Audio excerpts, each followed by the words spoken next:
Hey guys, welcome back to my channel. If you're new here, my name is Samantha. Make sure you hit that subscribe button. We would love to have you in the fam. This video is going to be about 10 of the most random songs that all kind of correlate together. So without further ado, guys, let's go talk about those songs. Okay, so all these songs are kind of different but also similar at the same time. So we're just going to go down the line. Number 1, we're going to be talking about Careless Whisper by George Michael. Now, this song from George Michael, of course, is one of the number 1 hits that actually started off Wham as the group, yet also correlating to just George Michael himself. This whole song is what really made Wham and George Michael get their stardom alongside Wake Me Up Before You Go Go. So I feel like this song by George Michael is definitely one of those more memorable songs, but I feel like as you become more of a George Michael fan, you kind of like sometimes forget kind of about that song. And you kind of dive deeper into the other songs like Fast Love Part 1 or Praying for Time and songs like that by George Michael. So I definitely think being a George Michael fan, you get to dive deep into different things in relation to the number 1 song. Number 2, going to Men at Work. The song Down Under. I feel like this song has been trending a lot for many reasons. It's always been a pretty good song. I've always really liked it. As you guys can see on my YouTube shorts, and if you guys have been following my TikTok, I do find myself using this song quite a bit. I think it's quite interesting to see the different like sounds that Men at Work have in their music. Specifically this one becomes really, really catchy. And I feel like you see a lot of people really getting into it and just kind of going with the flow or like blaring it on their speakers or dancing to it, anything like that. I feel like it's super, super fun. Number 3, Michael Jackson's Man in the Mirror. Okay, this song, for some reason, I never realized how good it was until I started more diving deep into Michael Jackson music. Of course, I feel like that happens with whenever I dive deep into a certain person's music, whether it be a band, a solo artist, or something along those lines. But when he goes, I'm starting with the Man in the Mirror, I'm gonna make that change. That specific like chunk of lyrics, I feel like definitely whether you're a man or a woman, you definitely are able to look in the mirror and kind of identify what changes you want to make to yourself, kind of see what changes you want to make in your own life. And I feel like going from there is kind of a way that you get to dive into yourself, dive into your interests and into your own thoughts, kind of analyzing how you are as a person and identifying, this is exactly what I want to change about myself, or, oh, I think I want to kind of do more of this or something that I like, kind of getting your interests and thoughts all up out of your head and into your actual life. Number 4, The Show Must Go On by Queen. This song, I feel like no one talks about, but then also I feel like a lot of people talk about it at the same time. The show must go on, meaning that no matter how hard life is, you really need to continue on in life because you're meant to be here, you're meant to be in this world and making a difference. And whether you realize it or not, you make a major difference in this world every single day, whether it be a small difference or a big difference, whether it be in your personal life, work life, anything along those lines, you're definitely making a difference in someone's life at some point in time. Number 5, Rebel Rebel, David Bowie's version and the Bay City Rollers version. Okay, so Rebel Rebel, I like both versions. Bay City Rollers version by Eric. Really do like that. I really do like the way Eric's vocals are on that song. And then, of course, David Bowie's version of that song is amazing. I feel like you can kind of take this song and do it in different versions and kind of get different feels. And, it kind of correlates to different, like, music types and stuff like that as well. So being able to kind of identify that David Bowie's music was very versatile is also a very amazing thing.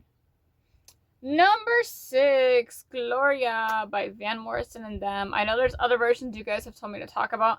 I am currently in the midst of diving deep into that, so we're going to talk about Van Morrison's version. I found myself loving this song all because The Outsiders. The Outsiders has really been a major impact on my life for so many years now. Of course, as you guys have seen over the years and kind of seen the way I've talked about it and reflected on how long I've been an Outsiders fan. So again, The Outsiders really made me discover how much I really like this song and kind of gotten it stuck in my head constantly. So anytime I think of The Outsiders, I'm thinking about this song. Okay, moving on to number 7, Flesh and Blood, the Bee Gees. Okay, I feel like, no one talks about this song, and I can clearly say that. I've never seen anyone talk about Flesh and Blood by the Bee Gees. I feel like the One album is definitely very underrated still to this day. I've kind of gotten the fam into liking the One album, and because it's more spiritual and stuff like that, I think it really ties deep into the spiritual side of things and kind of identifying, okay, you know, this emotion's here, this emotion's there. Flesh and Blood is something that I never would have guessed if I was a newer Bee Gees fan, and that it was the Bee Gees. Just because it's definitely a different vibe for them, and I really do like how many different vibes they were able to pick up on throughout different albums. Because from Sizes and Everything to the one album to Whom It May Concern, 3 different vibes that kind of tie and correlate to how the Bee Gees are and how they actually grew as a group. You can kind of identify the differences and how much definitely changed within the years of the Bee Gees being together and kind of getting the new vibes and new ideas that they actually were pursuing within their music. Don't Let the Music Die by the Bay City Rollers. Of course, we always come back to this song. I feel like I talked about this song in every single Bay City Rollers video I was doing in 2024, but this song truly identifies and defines so much of the Bay City Rollers music, because Don't Let the Music Die, you're never going to let the Bay City Rollers music die, let alone a lot of your favorite artists' musics. So I feel like, honestly, not just being a Bay City Rollers song track, that it really ties into a lot of music, because there's so many people that has music out there that has been around for so many years.